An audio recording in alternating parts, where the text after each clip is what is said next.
कैवल्याचा पुतळा, कैवल्याचा पुतळा प्रगटला भूतळा, प्रगटला भूतळा चैतन्याचा जीवाळा, चैतन्याचा जीवाळा ज्ञानोबा,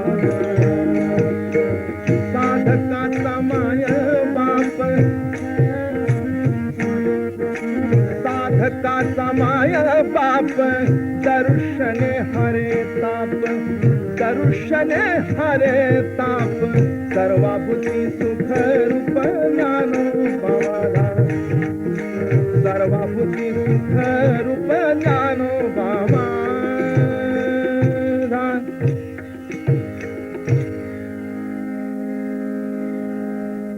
आजचा हा आनंद सोहळा काही आगळा आहे. इथं व्यासपीठावर वारकरी संप्रदायाचे अध्वर्यू महावैष्णव बाळमारा सातारकर बसले आहेत. तर माझ्या समोर ज्ञानेश्वर महाराजांच्या परंपरेतले आमचे सद्गुरू दादा महाराज सांगवडेकर, त्यांच्या शेजारी वेदमूर्ती सखरू उर्फ बापूसाहेब देवधर आणि आपण सर्व श्रोते सज्जन असे संत श्रोतियांची मांदेळी जमलेली पाहिल्यावर मला नेवासी इथं ज्ञानेश्वर महाराजांनी ज्या शिवालयात ज्ञानेश्वरी सांगितली ते शिवालय डोळ्यासमोर दिसू लागले आणि म्हणून हा आनंद सोहळा काही आगळा आहे. शके 1272 तै टीका केली ज्ञानेश्वरे, सच्चिदानंद बाबा आदरे लेखकू जाहला. ही ज्ञानेश्वरीतली शेवटची ओळी आहे आणि यातला हा जो चरण आहे शके 1272 या चरणानं ज्ञानेश्वरी लेखन सोहळा सिद्धीला गेल्याची कालमुद्रा उमटवली आहे. आता शके 1272 मध्ये ज्ञानेश्वरी सिद्ध झाली, पण त्या पाठोपाठ अमृतानुभव, चांगदेव 65, नंतर हरिपाठ आणि इतर अभंग या वाङ्मय भावंडांचाही जन्म झाला. तेव्हा त्या ज्ञानदेवांच्या कालातीत वाङ्मयाला कालरेषेची कृत्रिम मर्यादा न घालता जर विचार केला तर हा जो सप्त जन्म शताब्दी सोहळा चालू आहे हा केवळ ज्ञानेश्वरीचंच न म्हणता हा ज्ञानदेवांच्या समग्र वाङ्मयाचं म्हणावा किंवा असं म्हणणं हे अधिक योग्य होईल असं वाटतं. गेली 700 वर्ष ज्ञानेश्वरी हा ग्रंथ मराठी माणसानं आपल्या मस्तकी सुवर्ण मुकुटासारखा मानानं मिरवला आहे. तर त्याच्या हृदय सिंहासनावर ज्ञानेश्वर महाराज चक्रवर्ती सम्राटाच्या थाटात विराजमान झालेले आहेत. ज्ञानेश्वरीतल्या 9000 ओव्या या भक्त भाविकांना संजीवन देणाऱ्या अमृतधारा आहेत. ज्ञानेश्वरांना आपण सगळेजण माऊली म्हणतो आणि हे बरोबरच आहे, कारण ज्ञानेश्वरी महाराजांचा किंवा या माऊलीचा प्रेमपान्हा पिऊनच संतांच्या पिढ्यानपिढ्या पोचल्या गेल्या आणि आजही पोचल्या जात आहेत.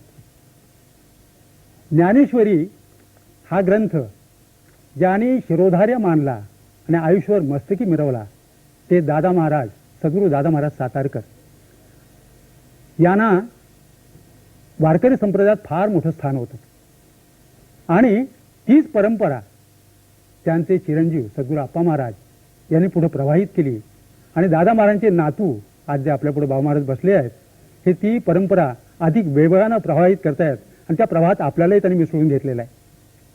ही भक्तिप्रेमाची परंपरा बाबांच्याकडं जशी सद्गुरू दादा महाराजांच्याकडून आली आणि तो प्रेमपान्हा माऊलीचाही ते प्याले आणि दादा महाराजांचाही प्याले आणि त्यामुळं काय झालं तर ज्यावेळी बाबांचं आपण दर्शन घेतो तेव्हा बाबांचं दर्शन हे अधिक सुंदर, गायन अधिक सुंदर की निरूपण अधिक सुंदर हे ठरवणं अवघड होतं. माऊलीच्या शब्दात कौतुक करायचं झालं तर असं म्हणता येईल, ऐका रसाळपणाची लोभा की श्रमणीची होती जिभा, बोले इंद्रिया लागे कळंभा एकमेका. कैवल्याचा पुतळा या मालिकेत प्रवचन, भजन आणि निरूपणासह विरहिणी गायन असं अशा स्वरूपात बाबा महाराज ज्ञानेश्वर माऊलीच्या अंतरंगाचं दर्शन आपणा सर्वांना घडवणार आहेत.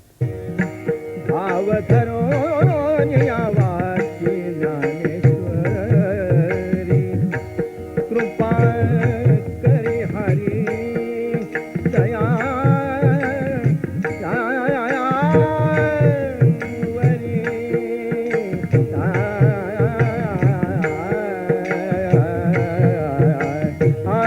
स्वमुखे आपण सांगे तो श्री विष्णू स्वमुखे आपण सांगे तो श्री विष्णू श्री गीता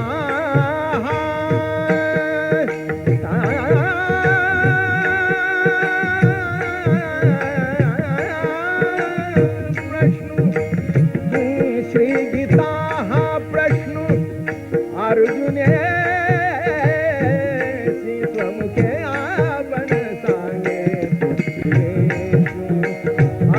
स्वमुखे आपण सांगे त्याची ज्ञाने वाचे वदता साजे त्याची ज्ञानेश्वरी वाचे वदता साजे भय काळी काळाचे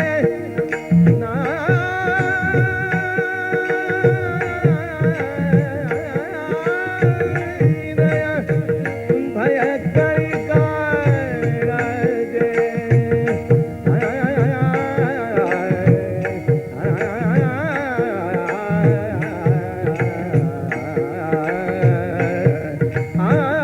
भय काळी काळाचे नाही तया स्वमुखे आपण सांगे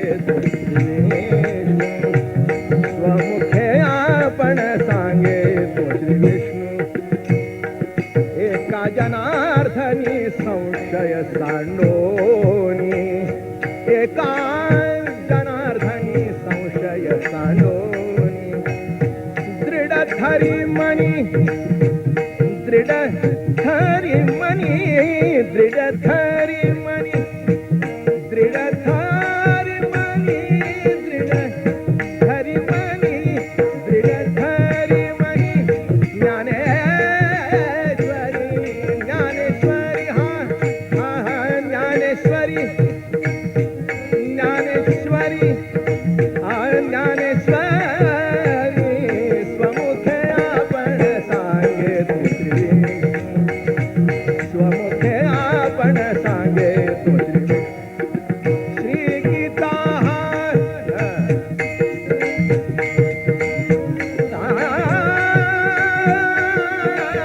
प्रश्न अर्जुने श्री गीता श्री गीता श्री गीता प्रश्न अर्जुने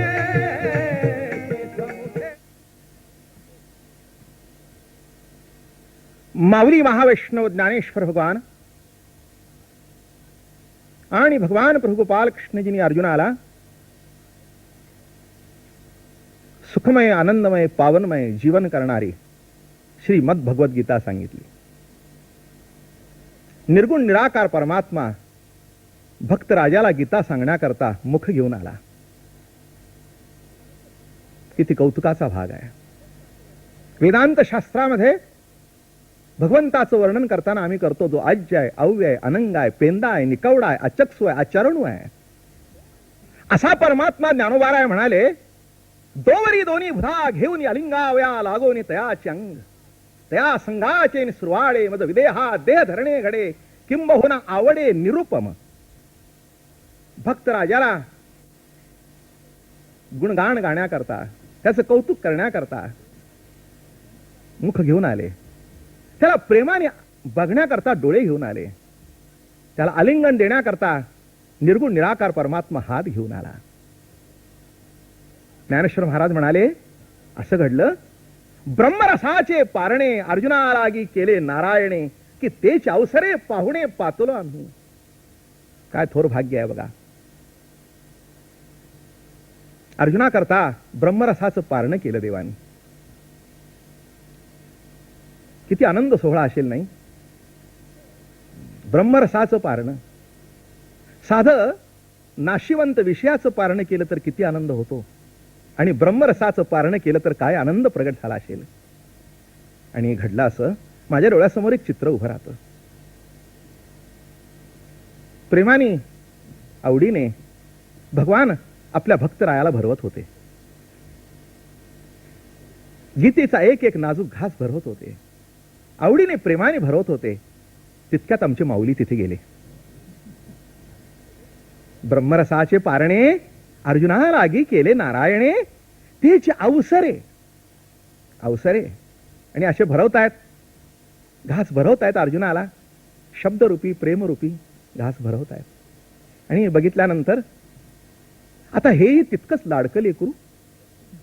ज्ञानोबाराय तिथे आले, आमची विश्वमाऊली तिथे प्रगट झाली. ज्ञानोबाराय तिथे प्रगट झाल्यानंतर भगवंताला कळेना काय करावं. ते म्हणले, या या ज्ञानराया या, ज्ञानराजा या या. आणि असं भरलेलं ताट पुढे ठेवलं माऊलीच्या. भक्ती आहे, प्रेम आहे, ज्ञान आहे, वैराग्य आहे, योग आहे. अरे काय काय ब्रह्मरसाची पक्वान त्या ताटात नव्हती. नुसतं बघूनच पोट भरलं. भरावं अशी संपन्न ताट होतं ते. आमच्या आईने हातामध्ये घास घेतला, घास घेतला, पण गळ्याखाली उतरे ना. हातामध्ये घास घेतला, गळ्याखाली उतरे ना. भगवान बघतायत. ते म्हणाले, ज्ञानराया, ज्ञानराजा बाप्पा जेवा ना. ते म्हणले, प्रभू खरं सांगू, माझ्या पुढे एवढं ब्रह्मरसाचं ताट तुम्ही भरून ठेवलं, पण माझ्या लेकरांची आठवण होती. ती अनंत कालपासून उपाशी आहेत. अरे प्रभू, उपवास शब्दाचा अर्थ असा आहे, उप म्हणजे सान्निध्यामध्ये तुझा वास आहे, पण तुझा वास आहे हे कळत नाही. ही तर जीवनाची शोकांतिका आहे. प्रभू, सामान्य जीव असा अतृप्त आहे, अतृप्त आहे. हे सखया, हे जीवीच्या जीवलगा, हे कृष्णराया, एवढं आम्हाला असं करा, आम्हाला घरी घेऊन जायला परवानगी द्या. आणि काय गंमत सांगू, ज्ञानोबारायांनी असं आपल्या पदराखाली झाकून आणलेलं ताट म्हणजे ज्ञानेश्वरी. हो, पदराखाली झाकून आणलं ताट. इतकं सुंदर ताट ते, आणि ते तुम्हा आम्हाला भरवतायत. हे नीट लक्षात घ्या. हे ताट असं आलं नाही, मोठ्या मोठ्याने दिलं नाही, किंबहुना बहुजन समाज आल्यानंतर ताट झाकून ठेवली. ही मागची प्रवृत्ती होती, ही मागची प्रवृत्ती होती. पण आई ज्ञानाबाई, आई कुणाला म्हणावं? ऐका, नाथ बाबा वर्णन करताना म्हणाले, कृपाळ उदार माझा ज्ञानेश्वर, त्या नमस्कार वारंवार, न पाहे याती कुळाचा विचार, भक्त करुणा कर ज्ञानाबाई, भक्त करुणा कर ज्ञानाबाई. असं नाथ बाबा जेव्हा गातात, खरंच करुणा कर. नाही का, आपल्या पोटाची चिंता करते ती घरातली स्वयंपाकीण. स्वयंपाक करता की नाही, जेवण वाढण्यापूर्वी स्वतःच काढून ठेवते, ती स्वयंपाकीण असते. तिला असं वाटतं, न जाणो ह्या पंक्तीला बसलेल्या माणसाने सर्वच जर खाऊन टाकलं तर मला काय शिल्लक राहणार. अशी परमार्थात सुद्धा स्वयंपाकिनी खूप होत्या. आई ज्ञानाबाई अशी होती, तशी आई असते, आपल्या लेकरांना वाढते.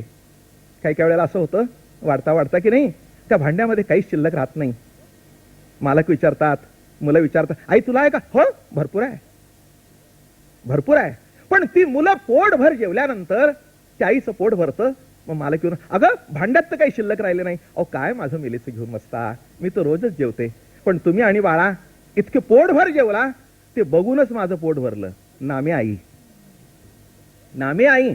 तसं आई ज्ञानाबाई शब्दाचा अर्थच असा आहे की सर्वसामान्यातला सामान्य जीव पोट भरून जेवला. इथेच आमच्या आईचं पोट भरलं.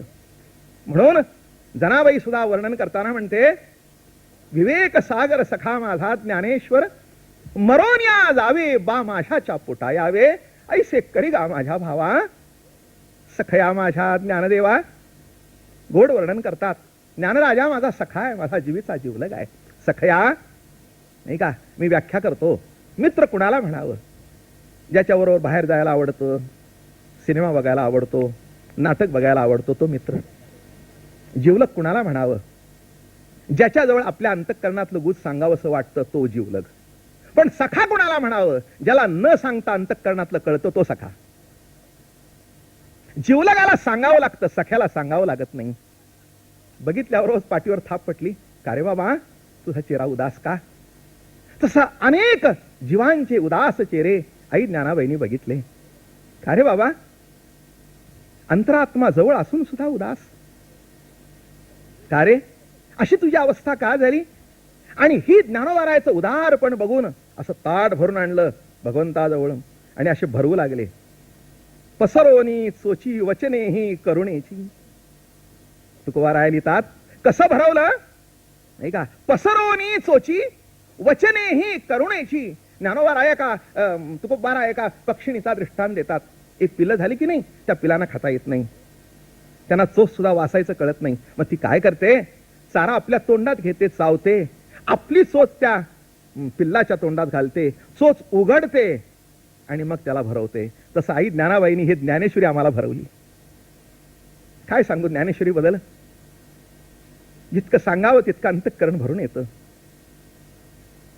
ज्या आईने आपल्यावर अनंत उपकार केले, त्या आईचं वर्णन करताना किंबहुना त्याचं स्मरण झाल्याबरोबर जसं अंतःकरण प्रेमाने भरून येतं, तसं ज्ञानराज माझी योग्याची माऊली जेणे निगमवल्ली प्रकट केली. गीता अलंकार नाम ज्ञानेश्वरी आणि ब्रह्मानंद लहरी हेलावली. हेलावली लहरी आहे ती ब्रह्मानंदाची. सहज स्वभावता प्रगट होती ती लहर. तसं सर्व सुखाची लहरी आणि ज्ञानाबाई अलंकापुरी. बरं का, लहर अशी येते सहज स्वभावता, अवजून नाही. अवजून येतं ती निराळं असतं. तुम्ही नाटका सिनेमामध्ये प्रेम बघताना अवजून असतं, अवजून असतं. तिथे नाटक वटवावं लागतं, पण नाटक संपल्यानंतर कुणाचाच काही संबंध नसतो. इथे वटवायचं काही नाही, आहे ते प्रगट करायचंय आणि आहे ते सहज स्वभावातून प्रगट होत आहे. आणि म्हणून किती सांगू ज्ञानेश्वरी बद्दल? एवढ्या थोड्या वेळामध्ये काय सांगावं आणि काय नाही. ज्ञानेश्वरी सांगण्याकरता आमचं आयुष्य गेलं तरी अजून असं वाटतं किती सांगावं. तरी पण हा एक प्रयत्न आहे ज्ञानेश्वरी घरोघरी पोचवण्याचा. ज्ञानेश्वरी घरोघरी पोचवण्याचा. ज्यांनी ज्ञानेश्वरी बघितली त्यांच्या करताही आणि ज्यांनी बघितले नाही त्यांच्या करताही. नाही का? बघा समोर ज्ञानराज बसलेले आहेत. ज्ञानेश्वरीचं पान जे उघडलंय ना तिथेच ती लिहित आहेत, आता हृदय आपुले सौफाळुनिया भले वरी बैसवू पावले श्रीगुरुची. सद्गुरूच्या आधाराने सर्व करतात. काल मी म्हटलं ना, जीवनामध्ये आधार असेल तर जीवनाला धार असते, आधाराशिवाय जीवनाला धार नाही. म्हणून आधार शक्तीची अंकी वाढविसी कौतुके हृदयाकाश पल्लकी पर्ये देशी निज. ज्ञानेश्वरीमध्ये म्हणाले 12व्या अध्यायामध्ये आधार शक्तीच्या अंकावर वाढवलं. जसं एकुलते एक लेकरू असावं आणि ती मांडीवर खाली ठेवत नाही, तसं जीवाला माऊलीने खाली ठेवलं नाही. बाकीच्यांना झाले पण डुंकून बघितलं नाही, अनाथ आश्रमाच्या पाळण्यात टाकून दिलं. कुणीतरी घ्यावं, जगलं तर जगलं, नाही तर मेलं तरी कुणी रडायला मागे नाही. ज्ञानोबारायाला जी बाळ झाली, केवढं मोठं अफाट विश्व आहे, त्या विश्वाला मांडीवर घेतलं. म्हणून हे धर्मकीर्तन विश्वरूपाला अर्पण केलंय. नाही का? विश्व स्वधर्म सूर्य पाहो. विश्व नाही का? इथे असं म्हणाले नाहीत आळंदीकर सुखी हो, पुणेकर सुखी हो, नाही का, महाराष्ट्रातले सुखी हो, हिंदुस्थानातले नाही. विश्व स्वधर्म सूर्य पाहो. माझ्या मायबापाला विश्वाची काळजी. आणि म्हणून अशा प्रतितीतून जे प्रगट झालं अलौकिक अनुभव, अलौकिक भाव, त्या भावार्थ दीपिकेचं नाव ज्ञानेश्वरी. ज्ञानेश्वरी ते वर्णन करतात या ठिकाणी. एत चातुर्य शहाणे झाले प्रमेय रुची स्याले. काय गोड आहे नाही? काय इथे अशा ओव्या आहेत बघा. काही काही वाङ्मय असं वाटतं दगडासारखं जिवे खाली आल्यासारखं वाटतं. आणि ज्ञानोबारायचा रसगुल्ला आहे बरं का. असा आला की नाही की खायला बरा वाटतो आणि मृदू मधुर रसाशी अशी चिळकांडी उडते. तेच चातुर्य शहाणे झाले आणि प्रमेय रुचीस आले. हो, चातुर्य शहाणे झालं म्हणतात ज्ञानेश्वरीत. खरंच आहे. हो, चातुर्याला सुद्धा कळलं की आपला चतुरपणा कसा वापरावा. नाही का? हे ज्ञानोबारायच्या ज्ञानेश्वरी शिकण्यासारखं आहे. हो, हे बघा, रागवायचं असेल ना तरी शिकावं माऊलीकडे कसं रागवावं. आणि इथे म्हणतात चातुर्य शहाणे झाले आणि प्रमेय रुचीस आले. प्रमेय होतं पण रुचीने नव्हतं. सिद्धांत होता पण रुचीने नव्हता. वृक्ष सिद्धांताची मांडणी होती बरं का. जेव्हा सिद्धांताची मांडणी करतात ना, माणसांना असं वाटतं, काही काही मंडळींना असं वाटतं हे दृष्टांत म्हणजे उगीच काहीतरी दिलंय. अहो ज्ञानोबारायाचा दृष्टांत की नाही, द्राष्टा दृष्टांताची करंगळी धरून चालतो बरं का. ज्ञानोबारायाचा जो द्राष्टा आहे, सिद्धांत आहे, तो असा दृष्टांताची करांगळी घेऊन चालतो आणि मग कळत असं वाटतं अरे याच्यातलं काय जाणावं आणि काय नाही. ज्ञानेश्वरी म्हणजे 4,500 सिद्धांताच्या ओव्या आहेत आणि 4,500 दृष्टांताच्या ओव्या आहेत. हा भाग कशा करता पाडला. माणसांना वाटतं हे दृष्टांत उगीच वायफट नाहीत का. अरे दृष्टांताशिवाय कडणे इतके का तुम्ही आम्ही मोठे लागून गेलो. आणि मोठे असतील त्यांच्याकरता ज्ञानेश्वरी नाहीच आहे, लेकरांच्या करता आहे, लेकरांच्या करता आहे. ही ज्ञानेश्वरी कुणा करता आहे. म्हणून तुम्हाला ज्ञानेश्वरी केव्हा कळेल, माऊलीचं लेकर होईल तेव्हा. ज्ञानेश्वरी जिंकायला जाल तर जिंकता येणार नाही. काय एखादा म्हणेल की माझ्या स्वकर्तृत्वाने मी ज्ञानेश्वरी समजून घेईन. ज्ञानेश्वरी समजायची नसते, ज्ञानेश्वरी व्हायचं असतं. तुका म्हणे अंगे व्हावे जे आपण. तुकोबार आहे म्हणले होणं परमार्थ म्हणजे काय, होणं. आई समजून घ्यायची नसते, आई समजून घेणं आणि आई होणं जमीन आसमानचा फरक. आईवर व्याख्यान देणं निराळं आणि आई होणं निराळं, नाही का. जशी एक लहान बालिका असते, 20 वर्ष घोकते आई आई आई आई आई आई, पण आई झाल्यानंतर घोकावं लागत नाही. तिला कळतं, जेव्हा प्रेमधारा हृदयातून पाझरते तेव्हा तिला कळतं आई म्हणजे काय. मला नेहमी असं वाटतं आई कळण्याकरता तर 20-25 वर्ष जावी लागतात, तर निदान माऊली कळण्याकरता तितकं वर्ष तरी बिलगलं पाहिजे, निश्चित बिलगलं पाहिजे, नाही का. अहो आई शब्द उच्चारला म्हणजे आई कळला असं म्हणता का तुम्ही. बघा ना, साधा विषय आहे की जन्मल्याबरोबर पहिलं जर नाव ऐकलं असेल तर कोणचं, आई आई आई. पण कुठे कळते आई, कुठे कळते आई.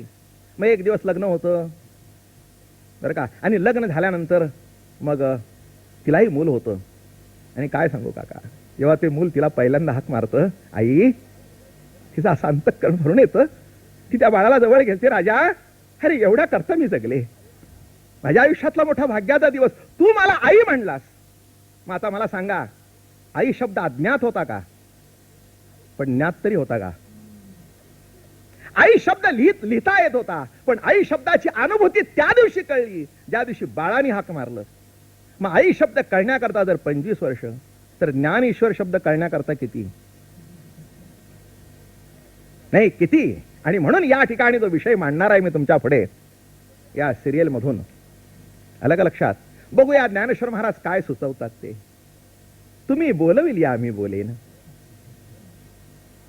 नाथ महाराज म्हणाले, मी नकरी त्याची कथा, परी तोच होय मुखी वक्ता. ऐसे नि बलात्कारे बोलविता, काय मी आता करावे, काय मी आता करावे. अहो ते बलात्कार करतात, मला बोलवतात, बोलवतात. तसे ईश्वरी सत्ता मला बोलवते. ज्ञानेश्वरी सांगितली नाही, बोलवून घेतली. म्हणून ज्ञानेश्वरी हा मराठी भाषेतला वेद आहे. जिथे कर्ता आहे तिथे वाङ्मय आहे, कर्ता जिथे संपतो ते अपौरुषीय वाङ्मय आहे, नाही का. वेदाबद्दल बोलताना माणसं म्हणतात पौरुषीय का पौरुषीय, काय तर अपौरुषीय का, तर ऋषींच्या मधून ते मंत्र आपोआप प्रगट झाले. कसे प्रगट झाले त्यांना ठाऊक नाही. तसं ज्ञानेश्वरी कशी प्रगट झाली माऊलीला ते म्हणले मला माहित नाही. सद्गुरूच्या कृपेने हे वाक्य माझ्या अंतःकरणातून प्रगट झाली. आणि म्हणून या ठिकाणी प्रमेय रुचीस आले. प्रमेय कसं आलं, एक दृष्टांत देत असतो मी. प्रमेय रुचीला आलं म्हणजे कसं, दृष्टांत कळेल तुम्हाला. एकाच्या घरी आम्ही जेवायला गेलो. श्रीमंत मनुष्य, श्रीमंत मनुष्य असल्या कारणाने टेबल विबल मोठा 8 फुटाचं टेबल विबल. गेल्याबरोबर चला म्हणाले जेवणाची तयारी आहे. 7-8 मंडी आमच्याबरोबर होती. आम्ही गेलो, टेबलाभोवती उभे राहिलो. अहो असं चांदीच्या भांड्यामध्ये दिल्ली कमोदचा तांदूळ, उत्तम फ्लावरचे गड्डे, उत्तम उत्तम असे सुंदर कांदे सोलून ठेवलेले, मिरच्या अशा सोलून ठेवलेल्या, उत्तम डाळ बरं का, साजूक तूप असं भरून ठेवलेलं. ते म्हणाले महाराज करा सुरुवात, पुंडली गौरदेव हरी विठ्ठल. अहो मी म्हटलं हे खाता येतं कसं. अहो म्हणाले खाता येत नाही कसं, तुमच्याकरता 20 रुपये किलो तो तांदूळ आणला. म्हटलं माझ्याकरता जरी आणला तरी ग्राह्य नाही. प्रमेय होतं पण रुचीनी नाही. दृष्टांत कळला, प्रमेय होतं. मग म्हटलं असं करा, जरा शिजवा, जरा त्याला चटणी टाका, मीठ टाका, मिरची टाका, मसाला टाका आणि जरा प्रेमाने ढवळा. काय ढवळताना असं तुमच्या पोटात ढवळू देऊ नका, कशा करता आले जेवायला म्हणून. असा ढवळा की जेणेकरून तुम्हाला वाटेल हा खाणारा तृप्त झाला पाहिजे, असं प्रेमाने ढवळा. आणि असं म्हटल्यानंतर मग काय झालं, असं सुंदर जेवण केलं. पहिल्या फुरकाबरोबर वा प्रमेय रुचीसे आले, प्रमेय रुचीसे आले. तसं ज्ञानोबारायच्या ज्ञानेश्वरीमध्ये असं वृक्ष प्रमेय राहिलं नाही. काय त्या प्रमेयाकडे बघताना परा प्रमेय प्रमदा विलासिया, ज्ञानोबारायच्या प्रमेयाभोवती विलास आहे, म्हणून त्यांच्या तत्वज्ञानाला चिद विलास म्हणतात. ज्ञानोबारायचं जे तत्वज्ञान आहे त्या तत्वज्ञानाचं नाव काय आहे, चिद विलास आहे. त्याच्या जोडीला प्रेम विलास आहे, त्याच्या जोडीला भक्ती विलास आहे. आणि या भक्ती विलासामध्ये चिद विलासामध्ये आपल्याला डुंबायचं आहे, आपल्याला त्यातला आनंद लुटायचा आहे. आणि तो आनंद साक्षी राहून लुटता यायचा नाही, त्याच्याकरता माऊलीला बिलगलं पाहिजे. म्हणून पहिल्या प्रवचनातून माऊलीला कसं बिलगायचं हे शिका, नाही का. हो, आईच्या मांडीवर बसल्याशिवाय आईच्या सहवासाचा आनंद लुटता येत नाही. तसं आधार शक्तीची अंकी वाढविसी कौतुके आणि हृदयाकाश पल्लकी परिये देशी निज. तसं आई ज्ञानाबाईला थोडंसं बिलगूया आणि त्यांना प्रार्थना करूया की महाराज तुमची ज्ञानेश्वरी आमच्या अंतःकरणामध्ये प्रगट करू द्या. आणि ज्ञानच देव कसा आहे ही प्रतिती अंतःकरणामध्ये निश्चयाला येऊ द्या. पुंडली गौरदेव हरी विठ्ठल, श्री ज्ञानदेव तुकाराम विठ्ठल विठ्ठल विठ्ठल विठ्ठल विठ्ठल विठ्ठल विठ्ठल विठ्ठल विठ्ठल विठ्ठल विठ्ठल विठ्ठल विठ्ठल विठ्ठल विठ्ठल विठ्ठल. पुंडली गौरदेव हरी विठ्ठल, श्री ज्ञानदेव तुकाराम ज्ञानेश्वर महाराज की जय. सद्गुरु दादा महाराज, सद्गुरु अप्पा महाराज की जय. ज्ञानेश्वर माऊली, ज्ञानराज माऊली तुकाराम.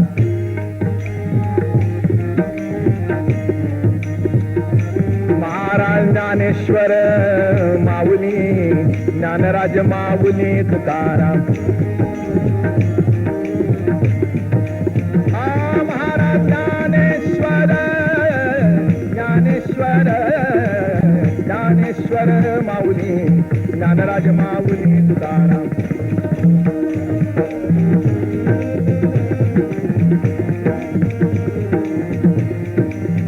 महाराज ज्ञानेश्वर माऊली, ज्ञानराज माऊली तुकाराम. महाराज ज्ञानेश्वर माऊली, ज्ञानराज माऊली तुकाराम. महाराज ज्ञानेश्वर, ज्ञानेश्वर, ज्ञानेश्वर माऊली, ज्ञानराज माऊली तुकाराम.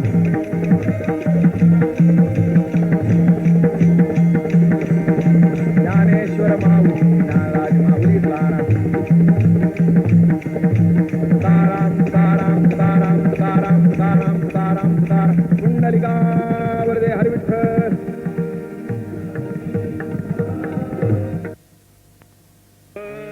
कैवल्याचा पुतळा, कैवल्याचा पुतळा प्रगटला भूतळा, प्रगटला भूतळा. चैतन्याचा जिव्हाळा, चैतन्याचा जिव्हाळा ज्ञानोबा. साधकाचा माय बाप, साधकाचा माय बाप. दर्शने हरे ताप, दर्शने हरे ताप. सर्वाभूती सुख रूप ज्ञानोबा, सर्वाभूती सुख रूप ज्ञानोबा.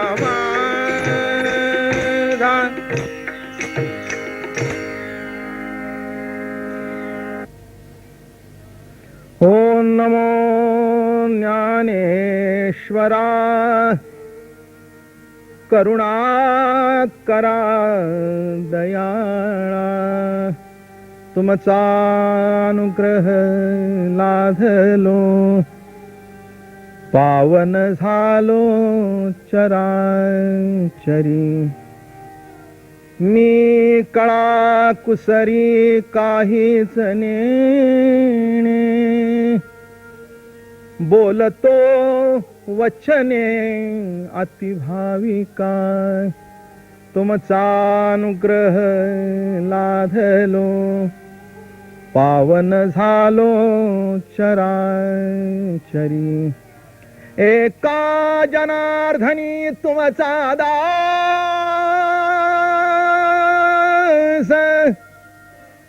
एका जनार्दनी तुमचा दास त्याची आस पुरवावी तुमचा अनुग्रह लाधलो तुमचा अनुग्रह लाधलो पावन झालो चराचरी पुंडलिकावरदे श्री ज्ञानदेव ज्ञानेश्वर महाराज की जय सद्गुरु दादा महाराज की जय. आजच्या या कार्यक्रमामधून आणि आपण ज्ञानेश्वर महाराजांच्या अमृतानुभवाचं दर्शन घेणार आहोत. ज्ञानोबारायांची जी काही ग्रंथ संपदा आहे त्यामध्ये आपल्याला कल्पना आहे की ज्ञानेश्वरी हे टीकात्मक ग्रंथ आहे. मूळ भगवंताची जी गीता बरं का त्याच्यावरच टीका केली असं एक गृहीत धरूया. तसं ते नाही आहे. उलट भगवंतानीच अवतार घेऊन पुन्हा ज्ञानेश्वरी सांगितली. याला एक प्रमाण असं आहे, अर्जुना संकट पडता जळभारी गीता सांगे हरी कुरुक्षेत्री तोच अवतार धरी अलंकापुरासी आणि ज्ञानाबाई सुंदरी तारावया. ज्या भगवंताने गीता सांगितली तोच भगवान ज्ञानोबारायाच्या रूपाने अलंकारपुरामध्ये प्रगट झाला आणि ही प्राकृत ज्ञानेश्वरी सांगितली. पण एक असं घडलं की श्लोकाला धरून जेव्हा निरूपण होतं तेव्हा माणसाच्या सांगण्याला सुद्धा बंधन येतं. आणि जेव्हा ज्ञानेश्वरी पुरी झाली ठिकठिकाणी ज्ञानोबारायाच्या स्वतंत्र ज्ञानाची चमक निवृत्तीनाथाला जाणवली. आणि मग ते म्हणाले, ज्ञानराजा असं करा, आता तुमच्या स्वतंत्र बोधाचं दर्शन घडवा, तुमचा अनुभव सांगा. परमार्थ म्हणजे केवळ साधना करणं नव्हे. परमार्थ शब्दाचा अर्थ अनुभव. परमार्थ नाही का, सामान्य अर्थ पालटतात पण जो कधी पालटत नाही तो परमार्थ. आणि म्हणून या ग्रंथाचं नाव असं आहे अनुभवामृत. अनुभव. इतर वाङ्मय अनुवादजन्य आहे आणि संतांचं वाङ्मय हे अनुभवजन्य आहे. अणु इतकाही ज्याच्यामध्ये परिच्छिन्न भाव नाही तो अनुभव. अनुभव कशाला म्हणावं? अनुभव म्हणजे काय? साक्षीत्व नाही. ज्ञानोबाराय अमृत अनुभव सांगता सांगता अनुभव रूप झाले. आणि काय त्यांना अनुभव आला? अध्यात्म तत्वाचा आपण जेव्हा विचार करतो तेव्हा 2-3 अंगाचा विचार करतो. जगत म्हणजे काय, जीव म्हणजे काय आणि परमात्मा म्हणजे काय. थोडेसे शब्द अवघड आहेत पण कानावरून जाऊ द्या. जगत काय, जीव काय, परमात्मा काय, दृश्य काय, द्रष्टा काय, दर्शन काय, ज्ञेय काय, ज्ञान काय, ज्ञाता काय, प्रत्यय काय, प्रतिती काय. दूरदर्शनवरच्या मंडळींची क्षमा मागून बोलतो थोडासा, कारण एखाद्या वेळेला शब्द कळणार नाहीत, पण न कळलं तरी हरकत नाही. अमृतानुभवात काय लिहिले ते शब्द तरी कानावून जाऊ द्या. कानावरून गेल्यानंतर नंतर कळतील. जे कानाआड आहेत ते कानात जाऊ द्या. कालांतराने ते शब्द अनुभवातून प्रतीत होतीलच. म्हणून ज्ञानेश्वरीमध्ये जेव्हा जगताबद्दल ज्ञानेश्वर महाराजांनी विचार मांडला, ते म्हणाले, जग परवते सारावे मग माते घ्यावे तैसे नवे आघवे सकटची मी. अरे जगत हे माझं व्यक्त दर्शन आहे. जगत रूपाने निराळ काही नाही आहे, अहो मीच आहे. हा एक स्वतंत्र विचार आहे. काय आहे परमार्थामध्ये? एक 4 मत इथे अमृतानुभवामध्ये त्यांनी खंडन केलं. सांख्यांचा द्वैतवाद बरं का, बौद्धांचा शून्यवाद आणि विज्ञानवाद, आणि केवळ अद्वैत मताचा अज्ञानवाद आचार्याचा. या 4ही वादाचं ज्ञानेश्वर महाराजांनी खंडन केलं. हेच अमृता विशेषत्व आहे. याच्याबद्दल 2 मतं असू शकतील, कोणत्याही भागाबद्दल दोन मतं असतातच, त्यात काही चुकीचं आहे असं मला म्हणायचं नाही. एखादी गोष्ट एक मनुष्य त्या तऱ्हेने बघेल तर दुसरा दुसऱ्या तऱ्हेने बघेल. एखाद्या छापखान्यामध्ये जेव्हा ज्ञानेश्वरी छापली जाते तो म्हणेल काय काम करतोय, ज्ञानेश्वरीच्या गठ्ठ्यावर सुद्धा तो बसतो, नाही का. एखादा कागद पायदळी सुद्धा येतो, त्याची बघण्याची ती दृष्टी आहे. म्हणून माणसं काय पायदळी घालतील आणि काय नाही हे काही कळत नाही, हा भाग निराळा. एखादा साहित्यिक असेल तर तो साहित्याच्या दृष्टिकोनातून बघेल, आणि वारकरी असेल तर आई ज्ञानाबाई म्हणून वंदन करील. हाच याच्यातला एक महत्वाचा भाग आहे. तेव्हा आपण कसं बघतो एखाद्या वस्तूकडे, जगताकडे, तसं ज्ञानोबारायांना जगत काय दृष्टिकोनातून दिसलं हा महत्वाचा भाग आहे. किंबहुना दृष्टीने सृष्टी पालटते, नाही का. सृष्टी कशी पालटते आपल्या लक्षात येईल की पुष्कळाला काय होतं, असतं एक, नाही का, आणि दिसतं एक. तसं इथे जगताची व्याख्या करताना ज्ञानोबा काय करतायत, थोडासा वेळ आणि त्याच्यात मोठं एक पंचायत होते की काय सांगावं. पण एक अमृत अनुभव निदान आहे एवढं कानावर जाऊ द्या. काही काही माणसांच्या कानावरून गेला असेल, पण पुष्कळ असे आहेत की ज्यांना ठाऊकी नाही की ज्ञानोबारायांनी अमृतानुभवामधून आपलं स्वतंत्र तत्वज्ञान लिहिलंय. सांख्याने काय केलं, प्रकृती आणि पुरुष हे भिन्न मानले. सांख्य मतामध्ये प्रकृती आणि पुरुष हे भिन्न मानले. त्याच्यामध्ये प्रकृती जड मानली आणि पुरुष चेतन मानला. बघा आता दोन शब्द अजून गमतीचे सांगतो. सांख्य म्हणतात प्रकृती आणि पुरुष, बरं का. आचार्यांच्या तत्वज्ञानामध्ये ब्रह्म आणि माया, आणि ज्ञानोबारायाच्या अमृत अनुभवाची सुरुवात देवो आणि देवी. हे इथे गमतीचा भाग आहे. हा, इथे प्रकृती जड आहे आणि पुरुष चेतन आहे. ज्ञानोबारायाची प्रकृती आणि पुरुष हे भिन्न नाही, दोन्ही एक रूपच आहेत, नाही का. एक प्रकृती आणि पुरुष या शब्दाची गंमत बघू. एकरूप कसं आहे ते दिसेल. एखादी बाई आजारी पडल्यानंतर ती काय म्हणते, अहो सध्या माझी प्रकृती बिघडली आहे. बरोबर आहे. पुरुष आजारी पडल्यानंतर काय म्हणतो, अहो सध्या माझी प्रकृती बरी नाही. असं म्हणतो का माझा पुरुष बरा नाही? असं म्हणतो का, काय काल ऑफिसला का आला नाही, अहो काय करावं माझा पुरुष बरा नाही? असं नाही आहे. हो, त्याचा सिद्धांत असा आहे, ही प्रकृती आहे, जीव आहे, नाही का. ही प्रतीती आहे, प्रत्ययाची प्रतीती आहे. प्रतीतीमधून काय प्रतीत होतं तर प्रत्यय रूप परमात्मा प्रतीतीतून प्रतीत होतो. प्रतीतीतून परिच्छिन्न काही दिसत नाही, प्रतीच ती, नामे प्रतीती, नाही का. अहो आरशामध्ये जे प्रतिबिंब दिसतं ते काही निराळं असतं का? नाही, प्रतिबिंब, पण बिंबाशिवाय नाही. तसं इथे जी प्रकृती म्हटली आहे ती त्यांनी जड म्हटली आहे. ज्ञानोबाराय तसं म्हणत नाहीत, ते म्हणतात दोन्ही एकच आहेत. किंबहुना त्या परमात्म्याला एकाएकी नरमते अशी जी श्रुती म्हणते, त्याला एकट्याला करमत नव्हतं. एकलेन कंठवे म्हणून या येणे केली निर्माण 14ही भुवने. अहो एकट्याला करमत नव्हतं. तुम्हाला सुद्धा घरात एकटे असल्यानंतर करमतं का? नाही, सांगा की एकटे तुम्ही असता तेव्हा करमतं का? नाही करमत, नाही का. त्यातल्या त्यात वय झाल्यानंतर, मुलं आपापल्या कामाला गेल्यानंतर कसं वाटतं? लहानपणी सतत मुलं अंगावर खांद्यावर, मग जरा उदास वाटतं. तसं परमात्म्याला उदास वाटलं. हो, तो म्हणाला आता मी एकटा मी आहे, काय करू आणि काय करू, बरं का. आणि त्या संकल्पातून जे निर्माण झालं ते जगत. एकाएकी नरमते म्हणजे रमणं तेच दर्शन. म्हणून जगत म्हणजे मायाविया म्हणू नका, प्रभूचं ते रमण आहे, प्रभूचं ते रमण आहे. म्हणून आचार्यांच्या तत्वज्ञानामध्ये मायावादामध्ये असं म्हटलंय, माया ही ब्रह्माची उपाधी. हे उपाधी म्हणत नाहीत. ज्ञानेश्वर महाराज मायेला उपाधी म्हणायला तयार नाहीत. ते म्हणतात हे त्याचंच दर्शन आहे, एकच 2 रूपांनी प्रगट झालंय. एकतीश्वरी सत्ता 2 रूपाने प्रकट झालेली आहे. एकाचं नाव आहे प्रकृती, एकाचं नाव आहे पुरुष, एकाचं नाव आहे शिव, एकाचं नाव आहे शक्ती. अहो तीच. आता अजून एक मुद्दा महत्वाचा सांगतो.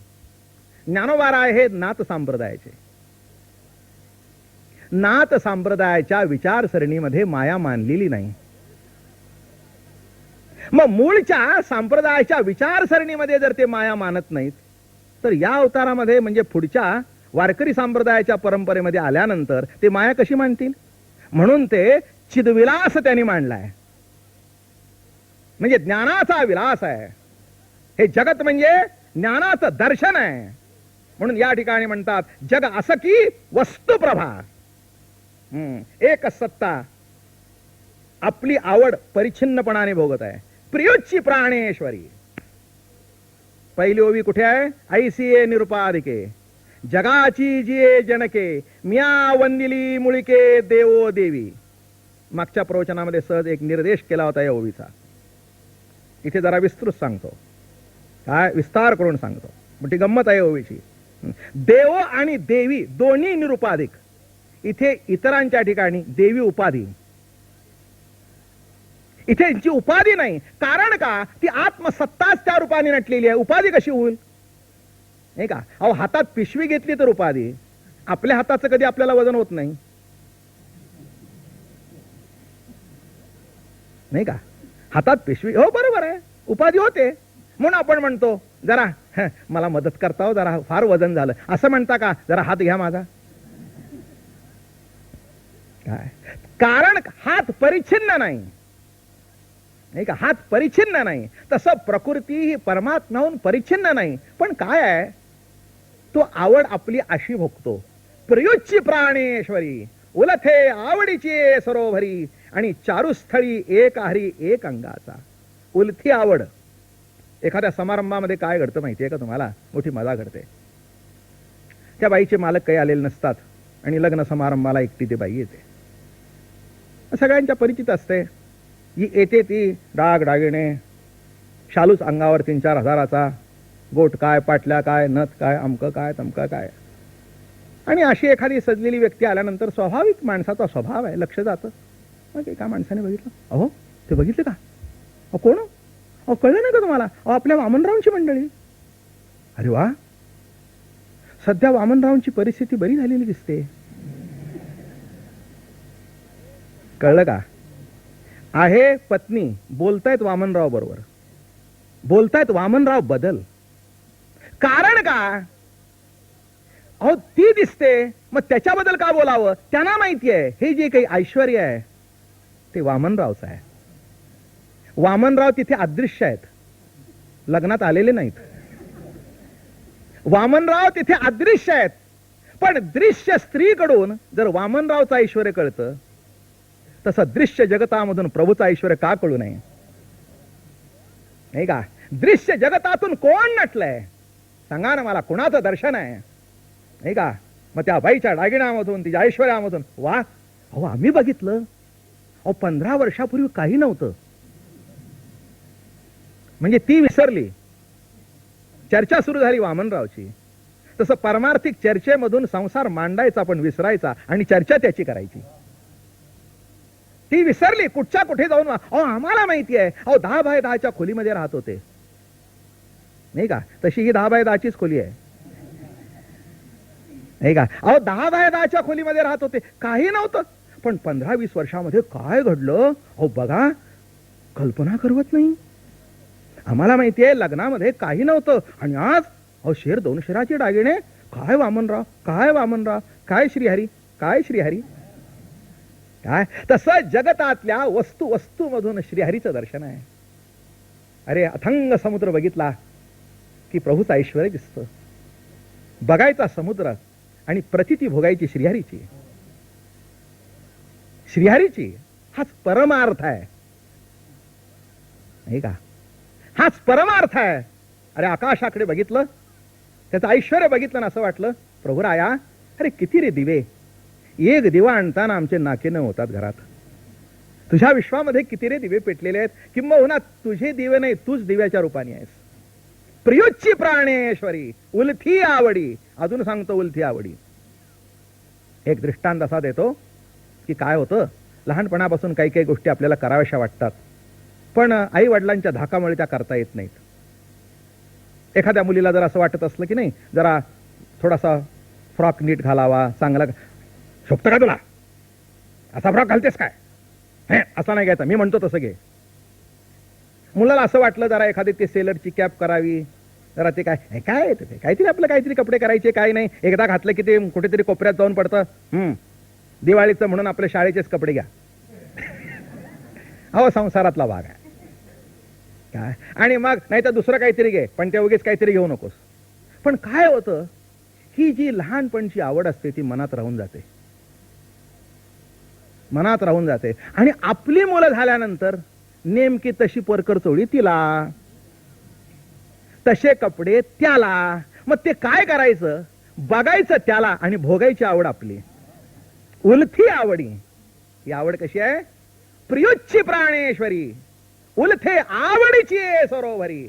मग त्या बाळाकडून ती जशी आपली आवड उलथी भोगत असते, काय माझी बाई छान दिसते, छान दिसते म्हणते, हीच त्या परकर चोळीत वावरते. हिला आठवतं लहानपणी आपल्याला मिळाली नाही, अशी घेऊन दिली नाही. याला वाटतं लहानपणी आपल्याला असंच वाटत होतं, सेलरचा ड्रेस घालावून आपलं गल्लीतून फिरावं, हुप हुप हुप. मग तो मुलगा जेव्हा तो शिट्टी मारत फिरतो, याला वाटतं नाही आता आपणच. मग आता मला सांगा, साधा व्यक्ती जर आपल्या मुलातून उलथी आवड भोगतो, तशी सत्ता जीवातून आपली आवड उलथी भोगत आहे. हे थोडंसं लक्षात घ्या, म्हणजे अमृत अनुभव काय आहे तो लक्षात येईल. काय अतिशय सुंदर ग्रंथ. प्रियोची प्राणेश्वरी उलथे आवडीची सरोवरी. ज्ञानोबाराय मोठं कौतुकाने सांगतायत की अरे हे कुणाचं दर्शन आहे. एक दोन दृष्टिकोन आहेत. नाशिवंताकडून बघणं हा एक भाग निराळा, आणि तेच तत्व नाविन्याने प्रगट होतोय ही दृष्टी निराळी, नाही का. एक आम्ही दृष्टांत सांगतो. एक मनुष्य म्हणू शकतो ना, काय वा देऊन देऊन काय दिलं. घरी गेलो होतो, अहो जेवायला बोलवलं, कसली माणसं हो, काय अहो काय पोळीन केळाचं शिकरण ठेवलं, काय जेवण आहे, काय काय जेवण आहे. अहो भात आपलं वरण, एखादी आमटी केली, आणि आग्रहाने किती दिवस बोलत आहेत, घरी या घरी या घरी या. ही एक दृष्टी झाली. दुसरा म्हणाला, अहो काय माणसं चांगली आहेत, असं सुंदर आणि साधं जेवण केलं होतं. काय अहो घरातली टापटीप इतकी, वरण भात होता पण इतका रुचकर होता, बरं झालं तुम्ही काही जास्ती गोड केलं नाही. आम्हाला पोटभर जेवता आलं असतं, जेवता आलं. अहो गोड केलं तर खाल्लं नसतं, किती गोड खाऊन बरं झालं तुम्ही साधं जेवण केलं. वस्तू तीच पण दृष्टी परिचिन्न. तसं संतांच्या दृष्टीतून जगत न दिसता प्रभूचं दर्शन दिसेल आणि इतराला नाशिवंत माया दिसेल. आता तुम्ही कसं बघता ते बघा. माझं बोलणं कदाचित चुकीचं असेल, माझा आग्रह नाही कोणता. पटेल ते घ्यावं, नाही पटेल ते सोडून द्यावं. पण संतांच्या दृष्टिकोनातून जर बघितलं, ज्ञानोबारायजी इथे सांगतायत, हे जे विशेषत्व आहे, निरुपाधी शब्द फार सुंदर आहे. उपाधीकडून बघणं निराळं आणि निरुपाधिक अवस्थेकडून बघणं निराळं. उपाधीकडून बघाल ते सगळी उपाधीच, नाही का. घर उपाधीच, बायको उपाधीच, मुलं बाळ उपाधीच, अशी माणसं सतत त्रासलेलीच असतात. आणि प्रभू प्रेमाचं दर्शन बघितलं तर त्याच्यातूनही आनंद आहे, त्याच्यातूनही आनंद आहे. आणि म्हणून या ठिकाणी जे ज्ञानेश्वर महाराजांनी आपला स्वतंत्र सिद्धांत मांडला, प्रकाशतो प्रकाशकी यासी नवचे घेई चुकी, म्हणून जगासकी वस्तू प्रभा, जगत हे माया कार्य अज्ञान कार्य नाही. ज्ञानेश्वर महाराज म्हणाले, अज्ञान माया कोणत्याही अवस्थेमध्ये सिद्ध होत नाही, कोणत्याही अवस्थेमध्ये. काही काहीचं म्हणणं काय आहे, विशिष्ट अवस्थेमध्ये अज्ञान सिद्ध होतं आणि स्वरूपाच्या ठिकाणी अज्ञान नसतंच. ज्ञानेश्वर महाराज म्हणाले दोन्ही अवस्थेमध्ये अज्ञान नाही. त्यांनी एक ओवी दिली, लवणाची मासोळी जरी होय जिव्हाळी, तरी जळी ना वेगळी न जिये जेवी. अरे ती ओवी कशी आहे, फार सुंदर ओवी लिहितात. लवणाची मासोळी, मासोळी कशाची नाही, ज्ञानोबारायचा कल्पना विलास फार कौतुकाचा. मासोळी कशाची, मिठाची. बरं ती मिठाची मासोळी असल्या कारणाने काय झालं, पाण्यात टाकल्याबरोबर विरघळून गेली कारण मिठाची आहे, आणि बाहेर काढली तरी शिल्लक राहत नाही कारण मासोळी आहे. दृष्टांत किती सुंदर आहे बघा. लवणाची मासोळी. काय मग आता बाहेर काढली तरी शिल्लक राहत नाही आणि पाण्यात टाकली तरी शिल्लक राहत नाही, अशी जी लवणाची मासोळी, तसं ज्ञान याही अवस्थेमध्ये सिद्ध होत नाही आणि स्वरूपाच्याही अवस्थेमध्ये सिद्ध होत नाही. अज्ञान, क्षमा करा, काय अज्ञान कोणत्याही अवस्थेमध्ये सिद्ध होत नाही, ना इथे ना तिथे. मग आहे ते काय आहे? प्रकाश तो प्रकाश की. इथून तिथून एका ज्ञानाचं दर्शन आहे. ज्ञानाचे प्रकाशे वर्तते हे जग, न घेती बरळ देह बुद्धी. हा ज्ञानाचा प्रकाश आहे, नाही का? हा जरी प्रकाश असला लाईटचा, तरी हा प्रकाश ज्या प्रकाशाने कळतो तोच ज्ञान प्रकाश आहे, तोच आत्मप्रकाश आहे.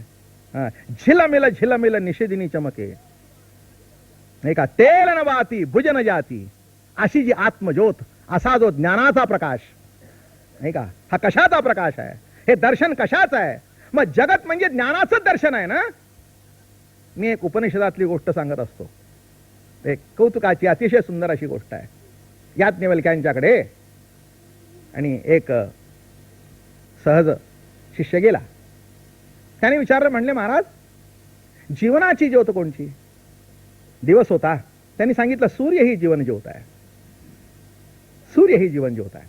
सद्गुरूच्या वचनावर श्रद्धा ठेवून चालायचं, त्याच्यामध्ये गैरविश्वास दाखवायचा नाही, अश्रद्धा दाखवायची नाही. अशी एक परंपरा आहे. नाही पटली, ठीक आहे. माणसं म्हणतील आम्हाला नाही पटत, तेही बरोबर आहे. मोठी गंमत आहे इथे की काय सांगितलं? सूर्य ही जीवन ज्योत. संध्याकाळ झाली, तो म्हणाला, सूर्य मावळला तरी मी जिवंत आहे. आता कोणत्या ज्योती जिवंत? जीवन ज्योत कोणची? ज्याच्या आधाराने मी जगतोय तोच मावळला. आता काय? आता काय? पुन्हा सद्गुरूंच्याकडे गेले. म्हणले, महाराज, जरा आम्हाला थोडं समजून सांगा, समजून सांगा. तुमचं बोलणं चुकीचं आहे असं नाही, जरा समजून सांगा. समजून सांगा अशी जेव्हा वृत्ती असते तेव्हा समजतं. आम्हाला समजतं असं जी वृत्ती असते ना, तिथे काहीच समजत नाही. म्हणून ज्ञानेश्वर महाराज म्हणाले, आम्ही झालो ऐसे जो म्हणे तो काहीच नाही. म्हणून मोठं कौतुकाने सांगितलं. म्हणले, बाबा बरोबर आहे तुझं. हा, आता रात्र आहे ना, चंद्र ही ज्योत, दिवसा सूर्य, रात्री चंद्र. असं करता करता अमावस्या आली की ज्या वेळेला चंद्रही नाही आणि ज्या वेळेला सूर्यही नाही, संध्याकाळची वेळ होती, असा दिवा लावलेला होता. सद्गुरुनाथ म्हणाले, हे बघ, आता तूही ज्या प्रकाशात दिसतोय मी, हा बघ, हा दिवा ही जीवन ज्योत. म्हणले, महाराज बरोबर आहे. त्यांनी आपली दिवाला नमस्कार करायला सुरुवात केली. कालांतराने काय घडलं? जोरात वारा आला, दिवाही विजला. मग त्यांनी विचारलं, म्हणले, महाराज, सूर्यही नाही, चंद्रही नाही आणि दिवाही नाही, आता कोणची ज्योत? अरे दिवा नाही, हे कोणत्या प्रकाशात दिसलं? हीच आत्मज्योत, हाच ज्ञानाचा प्रकाश. नाही, आता जिकडे तिकडे बघावं तिकडे जर ज्ञानाचाच प्रकाश आहे, नाही अंधारात सुद्धा प्रकाश आहे. मी काय सांगतो, अहो अंधारात सुद्धा जर प्रकाश आहे, नाही का? अहो अंधार आहे कळलं कशाने? नाही का? अज्ञान आहे कळलं कशाने? ज्ञानेश्वर महाराज म्हणतात, अज्ञान हे कोणत्याही अवस्थेमध्ये सिद्ध होत नाही. आहे ते एक ज्ञानराजाचं दर्शन आहे, एक ज्ञानाचं दर्शन आहे ते. म्हणून त्यांनी शब्द सुंदर वापरला, चिदविलास. ज्ञानोबारायच्या तत्वज्ञानात दुसरं नाव आहे स्फूर्तिवाद. आहे ती, या स्फूर्तीशिवाय जगतामध्ये दुसरं काहीच नाही. फार सुंदर लिहितात ज्ञानोबाराया की या स्फूर्तीशिवाय एक फार सुंदर, अविद्या येणे नव्हे, मी विद्यमानाची नव्हे. अविद्याच आपल्यासोबत. अविद्या म्हणजे काय? जी विद्यमान नव्हे ती. अविद्या आपल्या तोंडाने सांगते, जी विद्यमान नव्हे, अविद्या येणे नावे, मी विद्यमान नव्हे, ही अविद्याची स्वभावे सांगत असे. अविद्या सांगते आपल्या तोंडाने. मग अविद्या जर आपल्या तोंडाने सांगते मी नाही, मग तुम्ही आहे कसं म्हणता? आणि म्हणून ज्ञानोबा या ठिकाणी म्हणतात की अरे बाबा, या जगतामध्ये तू जर बघशील तर वस्तूमधून वस्तूचं दर्शन घडेल. तरी परमात्मा से एक वस्तू असे. वस्तू हे नाव परमात्म्याला आहे, नाही का? मग वस्तूचं दर्शन आहे. मग वस्तूचं दर्शन आहे का वस्तूचं दर्शन आहे? हा? मग ज्ञानाची दृष्टी जेव्हा प्राप्त होईल, संतांचा अनुभव अमृत जेव्हा तुम्ही प्राशन कराल, तेव्हा तुमच्या लक्षात येईल की हे जगत नसून एक चिद सत्तेचा विलास आहे. आणि चिद सत्तेचा जो विलास, त्याला चिद विलास म्हणतात. हे लक्षात घ्या. इथे विलासाकडून बघा म्हणजे आनंद उपभोगता येईल. काय विलासाकडून जर बघितलं तर आनंद, माया म्हटलं तर मग ते बद्धता आलीच, मग ते मुक्त होण्याची पाळी आलीच. त्या दृष्टिकोनातून न बघता आहे तो एक माझ्या प्रभू प्रेमाचं दर्शन आहे. या दृष्टिकोनातून जेव्हा आपण बघतो तेव्हा खऱ्या अर्थाने अमृतानुभव आपल्या अंतःकरणामध्ये प्रगट होतो. बोला पुंडलिका वरदे हरी विठ्ठल ज्ञानेश्वर माऊली, ज्ञानराज माऊली तुकाराम.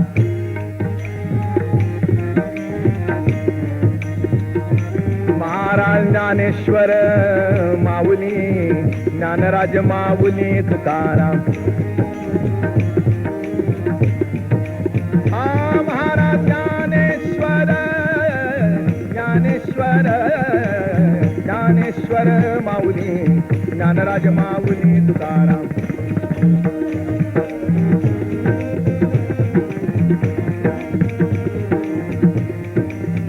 महाराज ज्ञानेश्वर माऊली, ज्ञानराज माऊली तुकाराम. महाराज ज्ञानेश्वर माऊली, ज्ञानराज माऊली